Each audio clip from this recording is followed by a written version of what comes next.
Now, let me ask you this. As someone who was 26, Yeah. right, pretty much getting into day trading, um, and that sort of stuff, correct? If I have that timeline Yep. correct. It was about 25, 26. I Cool. think, yeah. Now, what what was it like from a mental standpoint to get over the investing money that you earned, right? And there's a mental Yes. capacity of saying like I have to put money in order to make money. Like I gotta play the game here. And that mentally for someone who grew up in middle class and didn't necessarily have a boatload of money to just kind of throw by the wayside, um, that's challenging because it tends to be that like I want to turn my money into something that I can tangibly hold on to, right? And if it's not something, it's the actual money, and I just want to hold on to it. I want to make it. I want to hold on to Sure. it. That mindset, it's tough. How would you kind of coach somebody on that who's around my age? There's a First of lot all, of quick people out there question. like that. What were you say? I said there's a lot of people out there my age that are like that are afraid to kind of like say, Yes. okay, I have money, but I don't know what to do with it, or it seems Yeah. very scary to have a possibility of losing it. Yeah. Great question. Um, and this comes up a lot, not just 26-year-olds. I mean, I know 60-year-olds that are still like that. So I have an example that I use quite often. And first of all, you have to understand is everything we do in life is a gamble. Whether you understand it or not, you step in the car, it's a gamble. You buy a house, that's a gamble.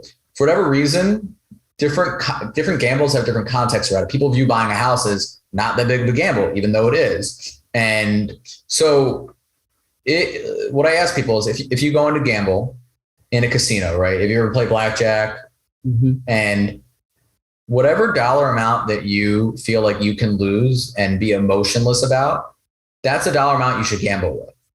And whether it's a gamble that you have edge in, like how I trade with, or it's a gamble where the house has edge, like in um, in blackjack, you want to gamble with money you can afford to lose. So when I talked about earlier getting kicked in the teeth, right? Like I took big losses, but in the beginning when I was trading, like let's say this was the amount, this was my trading account, right? And this was the the blackjack $10, right? So if I lost that, was it painful? Yeah, I didn't. That's a sizable portion, right? But as the money grows bigger and bigger, your losses will get bigger and bigger proportionally, right? But you want it to always be that emotionless loss. So you don't have to invest all of your money into a risky spot, right? Like if you want to invest in Bitcoin, it's a really risky spot. You don't have to invest 50% or 6% of your earnings. There's nothing wrong with putting 1 or 2% of your paycheck in. Yeah, are you gonna hit the ceiling that other people are? No, but you get to have exposure with that exposure to a really risky, high reward investment with a little part of your portfolio. The bigger parts of your portfolio, you want them to be less risky, but have a decent payout. So the S&P 500 is a really good index funds or stock market. They're really traditional. They've been around for a long time. They historically make around 8% a year, right? That's the place that you can feel comfortable putting your money in, as long as you don't need to take it out immediately, right? Like it's going to go like this over time, but over time it's going to go like this. So as long as you can just keep stocking money away and putting it away, over time it's going to go like this. To the people that have fear, what they need to understand is they have to understand inflation. I think historically, your money gets devalued 2 to 3% every year, right?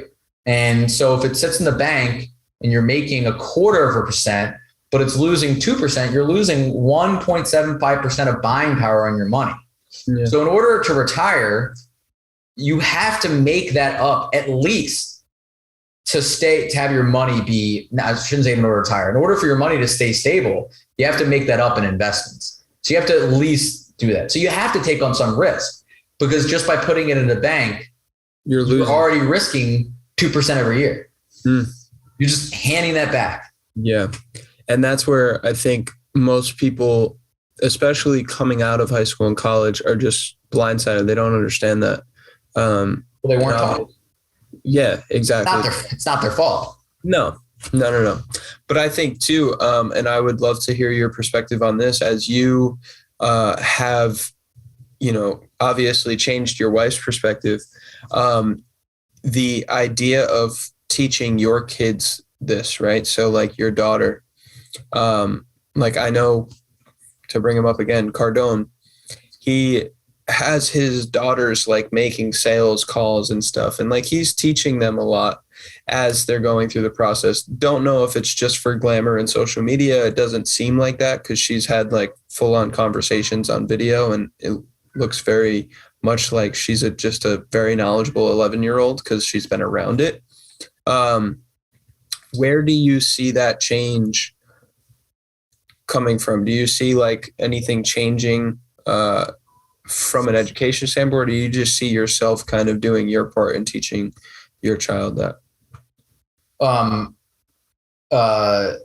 so I am going to teach my daughter similar to what Grant does. Like she's going to learn the business. I'm going to teach her skill sets, take her in the real world. And I'm not going to give her very much. I believe that hunger is what creates. I've been around a lot of kids that have been giving stuff, and for the most part, they're mostly unhappy because they never earned anything. So she's not going to get everything. As far as giving back, I'm currently writing a book. And I want to teach. I don't think that going to college is the best thing for most people. But if you're dead set on going and you think what I want to do is teach high school kids and their parents how to make the decision on how to analyze college as an investment. How much do you spend and why? How you can game the system. So I want to teach them to think as investors and use college as the vehicle. So that's a way to get back. I've been kind of passionate about it. Everybody knows that college is too expensive. Like we've gotten to that point now, but no one knows how expensive is it? And they can't pinpoint a dollar amount. Or what that investment is worth in 5 years, right? And how that kind of pans out. What's the ceiling for the investment?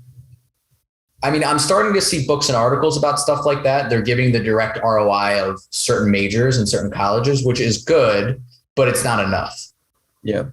So I'm taking it to another level. And also the gaming of the system and teaching people to think critically about money. Like that example I gave about the opportunity cost of the rent, that's going to be the foundation of how you think. So it's like, if you're spending an extra $40K in loans, what is that opportunity cost? What does your life look like because of that? So we go through budgeting, and like, if you're a nurse and you live in New York versus being a nurse and living in Florida versus Las Vegas, it's like, what does your life look like? Like tangibly.